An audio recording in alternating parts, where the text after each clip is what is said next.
Welcome back to Istanbul, Turkey, everybody. Today we're going to visit the Blue Mosque, one of the most visited sites in Istanbul, Turkey, as well as visit the ancient church and slash mosque, the Hagia Sophia.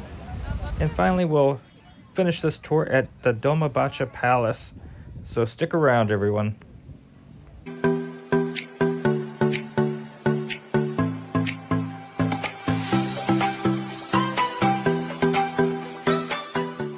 What's that behind us, honey? The Blue Mosque. Blue Mosque. That was built in the 1600s, actually 1600 to 1616, and it has the capacity of 10,000 people can go in there. So we're going to be going in there. Now, that's a wonder of architecture, but I'm going to turn around because the one behind us, we're going to try and do that one today also. That one was built in the 500s, and it was the Hagia Sophia. Julie. So Julie's got to cover her head as we go inside. It's part of being respectful here of their religion and customs. The mosque from the outside is beautiful. The grounds were beautiful, well manicured and maintained. We noticed a long line to get in, and we understood that that was going to be the case. And we saw some scaffolding and some barriers up. It looked like there's a lot of construction going on. It looks like the line is moving fast, fortunately, but it's a pretty long line to enter.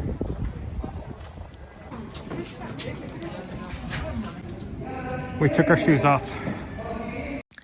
The Blue Mosque has a lot of history. It started construction in 1609 and was completed in 1616 AD.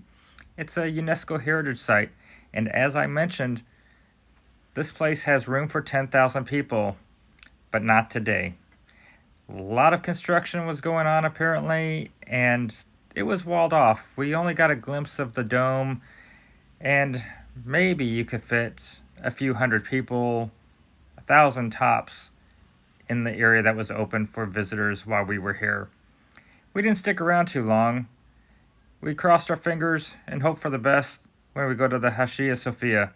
Wish we could have given you a little bit better view here, but let's move on.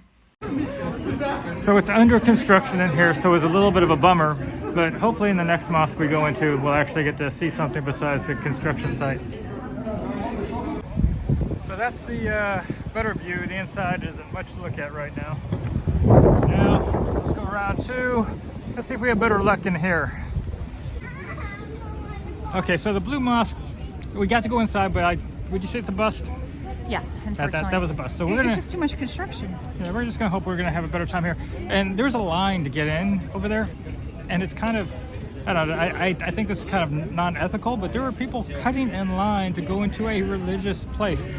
I don't know, it just seemed kind of awkward when you've got these families trying to cut into the line, and Right. they weren't locals, you could tell, but they were from some other Eastern country, but it just seems wrong. Yep.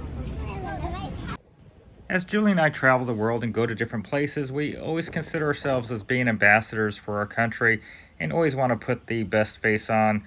So if you're traveling, always be considerate and think about how you're representing your country to the people around you. There didn't seem to be a line at the Hagia Sophia.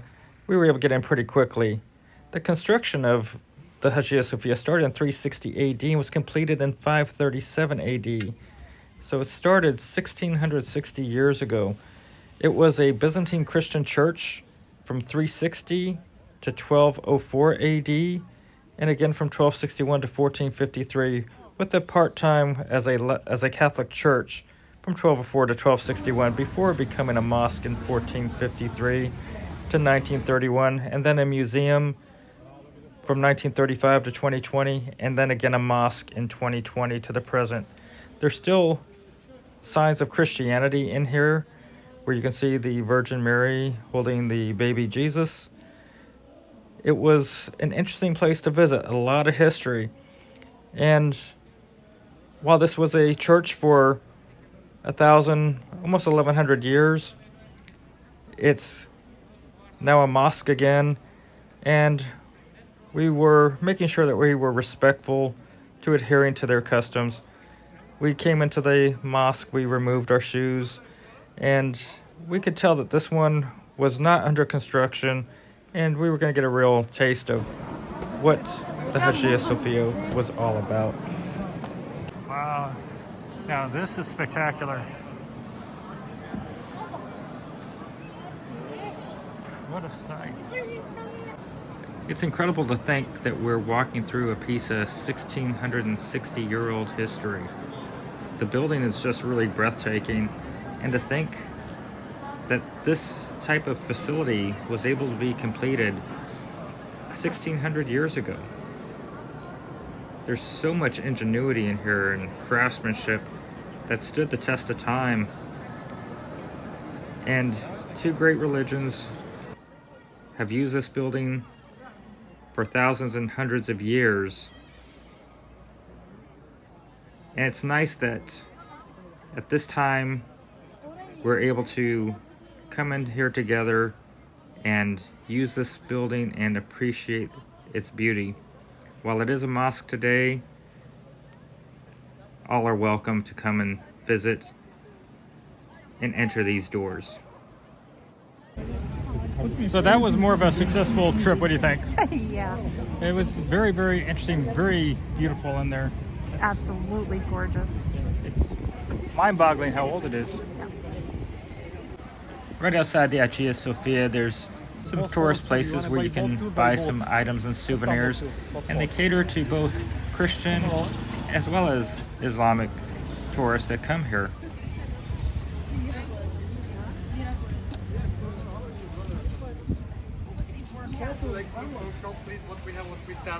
I will take both of them. Because you left them, I will take both of them. How much money does he have? I give 100 camel, 100 camel, 200 camel. I'm a little bit younger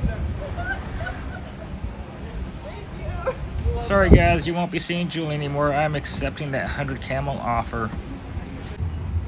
Okay, so Julie bought this change purse, huh? It's got a zipper I on love there. it. So what did you spend? 5 Turkish Lira. 5. That's like 34 cents. Yeah, I was tempted to get more than that, but I didn't. Excellent. Good deal. You bargain? No, of course not. Okay. We went down the block to Almadar Cafe Restaurant for lunch. And of course, being in Turkey, we're going out for Turkish cuisine. And this restaurant seemed to hit all of the boxes for what we were looking for, and the menu looked like it had something to make everybody happy.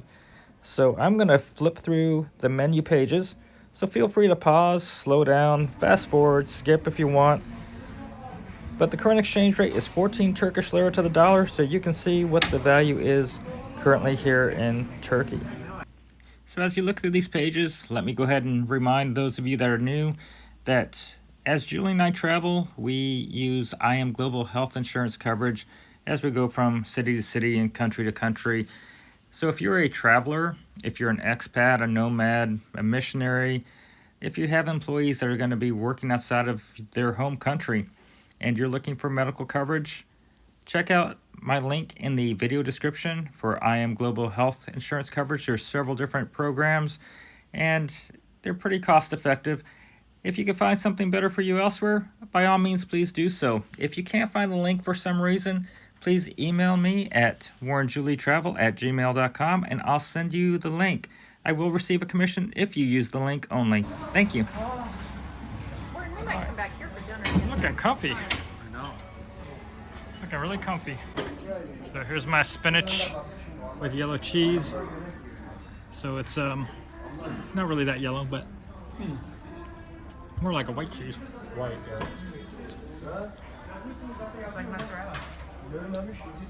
Yeah, so this is like a white cheese, but it's yellow here, apparently.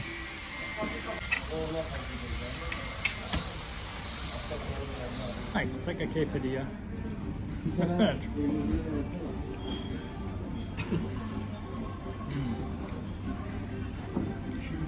So he just brought us this fresh cheese. I guess it's like a goat cheese, Julie Yeah, thinks? similar to like goat, sheep maybe. It's really fantastic. It's the type I'm used to all the time. Is that better than the Spanish one, or is that... I'd like a combo. We got our Turkish tea also. Yum. It's hot. I wish they had little handles on these cups, but they don't. Tell everybody what we ordered here. Tabbouleh salad and vegetarian moussaka. Oh, that looks good. Oh, bubbly. I'm gonna dip in the sauce over here. She's got the salad. See? The salad.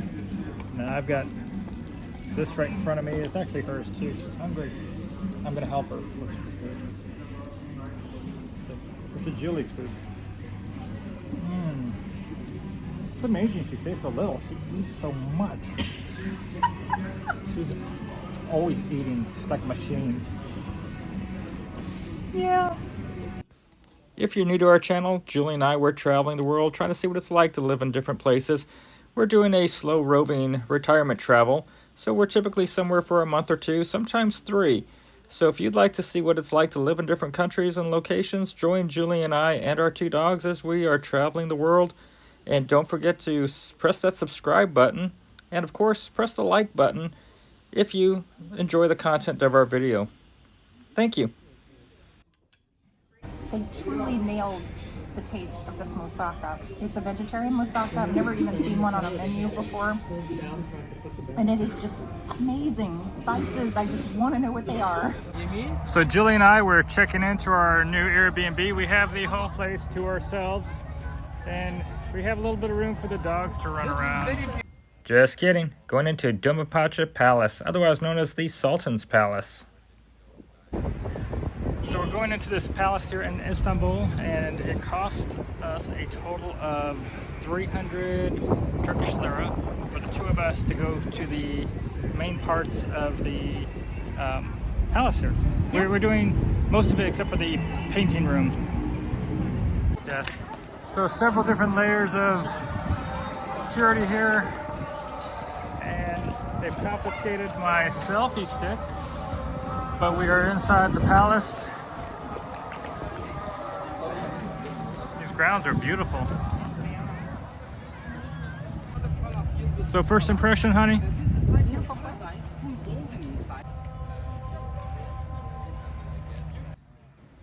This palace was the home of the last 6 sultans of the Ottoman Empire until the caliphate was abolished in 1924 and then transferred over to the new Turkish government.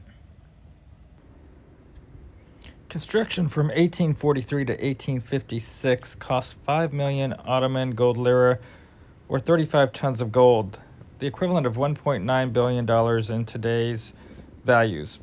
The sum corresponded to approximately a quarter of the yearly tax revenue. The strain on the budget caused by the building of this palace ended up creating the deterioration of the financial stability of the Ottoman Empire. We'd love to be able to show you a lot of the inside. It was somewhat interesting. We got to see the areas with the harem, where the family would live, but cameras were not allowed in most places. We did get some shots in some of the areas. The staircases were just outrageously decadent. Crystal chandeliers, the hallways were beautiful, and this is a bathroom. It's better than any bathroom I've had, and probably nicer than any bathroom of anybody watching this video right now. It alone was probably worth millions and millions of dollars to construct, and the craftsmanship that went into it. We hope that you enjoyed this visit in Istanbul today to visit the mosques and the palace, and that maybe you'll consider visiting Istanbul in the future if you haven't already. And as a reminder, Julie and I were traveling the world with our 2 dogs, trying to see what it's like to live in different places and trying to share the cost of living with you, as well as the experiences and the tourist things like we did today. So we hope you'll subscribe, give the video a like, and until next time, have a great day, everybody. Bye-bye.